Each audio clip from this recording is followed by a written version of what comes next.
Boxon, médecin légiste. Je reprends le cap. Je fais Donne-moi le cap. un nouveau livre. On va parler juste après, mais donne-moi le. Ah, pardon. Merci beaucoup. Bah écoute Philippe, tu es venu avec un nouveau livre. On va en parler tout à l'heure. Et si tu veux qu'on en parle maintenant, on en parle maintenant, mais on en reparlera tout à l'heure. Donc on en parle maintenant. Voilà, je vous mets la photo du livre. Tous les mots sont à l'intérieur. Faudra l'ouvrir. C'était quoi la dernière mort la plus improbable que t'aies vécue là? Noël dernier, un gars dans son jardin avec un nain de jardin dans le cul. Ah waouh. Fort mort, hein. Alors, pas de jugement, mais c'est pas comme l'histoire de la boule à neige. Hein, Non, ça c'était dans le livre précédent. Là, c'est dans celui-là. Il restait plus que les pieds du nain qui dépassaient. Oh, waouh, la vache. Putain. Ça fait nain, hein, je précise. Sinon, il serait fort mort aussi, lui. Hein. Ça fait flipper. Je tire les pieds du nain, et puis je vois dedans, tout est cassé. Et puis je vois sur les mains des brûlures. Je me dis, c'est pas possible, hein. Pourquoi il est brûlé? Il est mort par le cul, pas par les mains. C'est très, très, très, très curieux. Alors je retourne sur place, alors c'est pas moi de le faire, hein. C'est aux enquêteurs. Bien sûr, bien sûr. Et là, élimination. Mais oui, mais bien sûr, c'est Noël.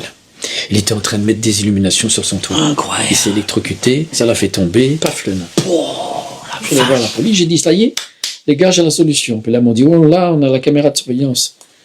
Ouais, mais ça collait, hein. Affaire classée. Ah, c'est fou, hein. Pourquoi il a fait ça, le mec? Le gars, il monte sur le toit. Bah oui, il est con, il tombe, il meurt. Dans le respect du défunt, hein, mais Ah, c'est toujours le respect. il est plus là pour que je respecte sa connerie. Hein. C'est fou, les gens. Si t'es con, tu meurs. Alors, j'ai vu, passe 12, tu parlais d'une autre mort, là. Un gars qui se fait percuter par un train par l'arrière. Ah, waouh. Il est éparpillé partout, hein, c'est un Lego. Oh là là. Et là, je vois un bout de peau. Ah, waouh. C'était son visage. Putain, la vache. Ouais, comme une crêpe, quoi. Et pas comestible. Une Suzette qui a perdu la tête. Brillant. Alors j'ai glissé mes doigts à l'intérieur. Là, ça faisait comme une marionnette. C'est-à-dire que t'as manipulé le visage du défunt? Ouais. Ouais, je mets les doigts à l'arrière. Justement, il y avait des cloques sur le visage, ça tombait bien. Jeff Panaclock. Je dis bonjour. Dans le respect du défunt. Voilà, c'était un défunt animé. J'ai changé les noms. Hein. Oui, donc t'as changé les noms, donc... Personne ne peut le reconnaître. Et puis, la famille n'aurait pas reconnu, hein, de toute façon. Donc, quoique, ça a permis de déverrouiller le GSM. Hein. On a su comme ça qui que c'était. Incroyable. Toujours dans le respect. Hein. Ça te hante pas, parfois? Oui, chaque mort me marque. Hein.